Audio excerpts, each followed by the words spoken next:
ბავშვები ჯანმრთელობის სერიოზული რისკის წინაშე. მშობლები ამბობენ, რომ ოცნების ჯანდაცვის სამინისტროსგან მიიღეს შეტყობინება, რომ მათი შვილებისთვის აუცილებელ ინსულინს ვეღარ მიიღებენ. მიზეზად დაუსახელეს, რომ მწარმოებელი კომპანია ამ მედიკამენტს აღარ აწარმოებს. მშობლების მიერ საკითხის დეტალები დაინტერესების შემდეგ კი სამინისტრომ დააზუსტა, რომ ინსულინის მიწოდება დროებით შეიზღუდა და სხვა მედიკამენტზე გადასვლა მოუწევთ. მშობლები ამბობენ, რომ საკუთარი შვილების სამკურნალოდ ისედაც რთული ბარიერების გავლა უწევთ.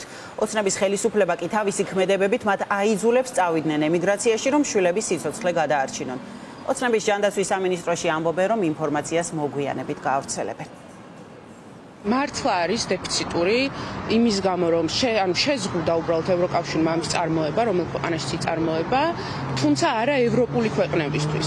შესაბამისად, ჩვენ არ დაგვაპრიორიტეტებს ევროპა, როცა მუდმივ ლანძღვაში გვყავს ქვეყნები, ისინი არ დაგვეხმარებიან და პრობლემა მდგომარეობს არა იმაში, რომ დღეს დგას ეს პრობლემა. პრობლემა მდგომარეობს იმაში, რომ არ ვიცი ის შეცვლილი მედიკამენტი, რომელიც უნდა მოგვაწოდონ, ისიც გაქრება თუ არ გაქრება ბაზრიდან. არ ვიცი ის პროგრამა, რაშიც ჩართულები არიან ჩვენი შვილები, რეალურად გაგრძელდება თუ არ გაგრძელდება. ანუ ყველაფერი დგას რეალურად საფრთხის წინაშე და ეს არის საშიშროება. თუ არ იქნება თუ არ გაქვს მოლორაკიდი, ულტრახანმოკლე დიაბეტური ინსულინის მეორე სახეობის სხვა კომპანიის საქართველოში სახელმწიფო პროგრამით გვაქვს გადაიტანა.